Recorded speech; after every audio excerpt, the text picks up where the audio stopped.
పాలకుల తప్పిదాల వల్లే నేటికి కొడంగల్ అభివృద్ధికి నోచుకోక వెనుకబడతానానికి గురైందని కేడీపీ జేఏసీ కో-కన్వీనర్ ఎర్రన్పల్లి శ్రీనివాస్ ఆవేదన వ్యక్తం చేశారు. వికారాబాద్ జిల్లా కొడంగల్ మండలం అప్పాయిపల్లి గ్రామ భూ నిర్వాసితులతో కలిసి ఆయన 14వ రోజు నిరసన దీక్ష చేపట్టారు.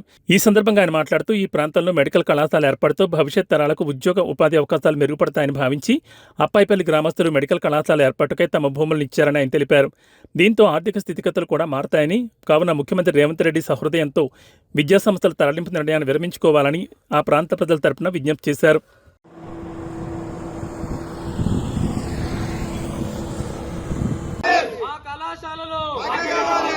మెడికల్ కళాశాల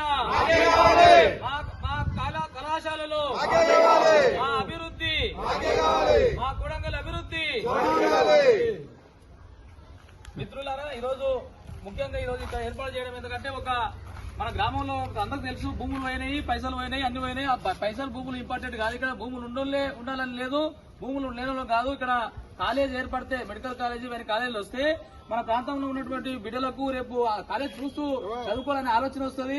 ఇక్కడ ఏమన్నా మనకు హాస్పిటల్కి ఏమైనా ఇబ్బంది అయితే మనం మామూలు పోతున్నాం, ఎన్కే ఎస్వీఎస్ హాస్పిటల్ పోతున్నాం, అట్లనే హైదరాబాద్ ఉస్మానియా హాస్పిటల్ పోతున్నాం. మధ్యలో ఎప్పుడు చచ్చిపోతాం తెలియదు, ఎప్పుడు పోతాం తెలియదు. కాబట్టి లేక మనకు ఒక అవకాశం వచ్చిందని, ముఖ్యమంత్రి ఉన్నారని చెప్పి మనం ఆలోచన చేసినాము.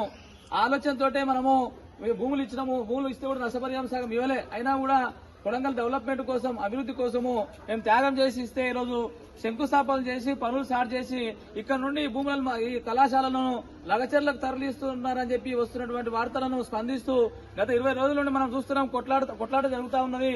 ఇవి ఇక్కడనే పెట్టాలి. ఎక్కడైతే శంకుస్థాపన చేసిరో మీ ఇచ్చిన మాట ప్రకారమే మేము చేయమంటాం, వేరే ఏం అడుగుతలేదు. మాకు ఆశ చూపించి ఇక్కడ నుండి లగచర్లకు పోతా ఉన్నాయని చెప్పి మెడికల్ కాలేజ్, అదేవిధంగా పాత కొడంగల్లో సమీకృత గురుకుల పాఠశాలలు అంటే ఇంటిగ్రేట్ అన్ని కలిసి ఒక దగ్గర 1000 మంది విద్యార్థులతో ఏర్పాటు చేస్తామని చెప్పినటువంటి ముఖ్యమంత్రి గారికి మేము ఒకటే విజ్ఞప్తి చేస్తున్నాము. మేము చేసే కార్యక్రమము ఏ ఒక్క పార్టీకి వ్యతిరేకం కాదు, ఏ ఒక్క పార్టీకి అనుకూలం కాదు. మేము చేసేటటువంటి కార్యక్రమము మా ప్రాంతంలో విద్యా, వైద్యం చాలా వెనుకబడ్డది.